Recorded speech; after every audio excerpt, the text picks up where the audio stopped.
12 में वर्णित है और 2017 से ही रेल बजट को सामान्य बजट में मिला दिया गया है। पहले अलग अलग था, बाद में इसको जो है वो इसी में मर्ज कर दिया गया है।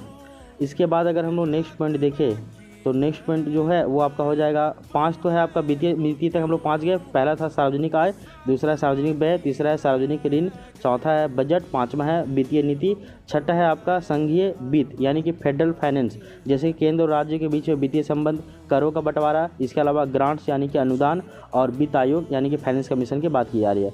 वित्त आयोग जो है वो अनुच्छेद 280 में है और यहाँ बोला जाता है कि ये राष्ट्रपति द्वारा नियुक्त होता है। इसके अलावा राज्य और केंद्र और राज्य का यहाँ पे विभाजन पे सिफारिश करता है, मतलब कि वित्तीय सिफारिश करता है वित्त आयोग के द्वारा। इसके अलावा राज्यों को कितना अनुदान देना है इसकी भी सिफारिश यही करता है। छठा आपका संघीय वित्त हो गया। उसके बाद 7वां नंबर हो जाएगा सार्वजनिक उपक्रम यानी कि पब्लिक इंटरप्राइजेज।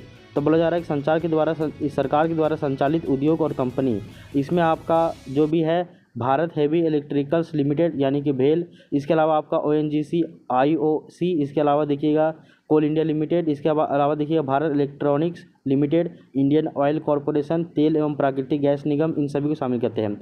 लोक वित्त का प्रशासन यानी कि फाइनेंस, ये पब्लिक फाइनेंस एडमिनिस्ट्रेशन ये संसद करता है, पार्लियामेंट। इसके अलावा है वित्त मंत्रालय, मिनिस्ट्री ऑफ फाइनेंस, RBI के द्वारा, कैग के द्वारा यानी नियंत्रण और महालेखा परीक्षक, नीति आयोग के द्वारा और विभिन्न विभागीय और संस्थाओं के द्वारा इनका जो है वो प्रशासन किया जाता है। लोक वित्त का उद्देश्य क्या है, तो इसका ऑब्जेक्टिव ऑफ पब्लिक फाइनेंस तो ये है आपका अधिकतम सामाजिक कल्याण करना, आर्थिक विकास करना, समानता और न्याय को फुलफिल करना, रोजगार सृजन करना, संसाधनों का उचित उपयोग करना, मूल्य स्थिरता करना और गरीबी का उन्मूलन करना। लोक वित्त और निजी वित्त में क्या अंतर है, तो लोक वित्त जो है वो पब्लिक फाइनेंस होता है, निजी वित्त यानी कि प्राइवेट फाइनेंस होता है। लोक वित्त का संबंध सरकार से होता है जबकि निजी वित्त का संबंध परिवार, व्यक्ति, फर्म से होता है। लोक वित्त का उद्देश्य जन कल्याण, सामाजिक हित होता है जबकि निजी वित्त का जो संबंध है वो आपका व्यक्तिगत लाभ होता है। लोक वित्त जो है वो उसमें आय का स्रोत है कर, शुल्क, ऋण और अन्य राजस्व है, जबकि निजी वित्त में क्या है, तो वेतन है, व्यापार है, निवेश है इत्यादि। लोक वित्त की अगर हम लोग व्यय की प्रकृति देखें तो ये आपका सार्वजनिक हित के लिए है, जबकि निजी वित्त का व्यय की प्रकृति अपने जो है वो निजी हित के लिए होता है। लोक वित्त का अगर नियंत्रण देखें तो ये सरकार के द्वारा, संसद के द्वारा, कानून के द्वारा होता है, जबकि निजी वित्त का नियंत्रण स्वयं व्यक्ति के द्वारा या फिर संस्था के द्वारा होता है।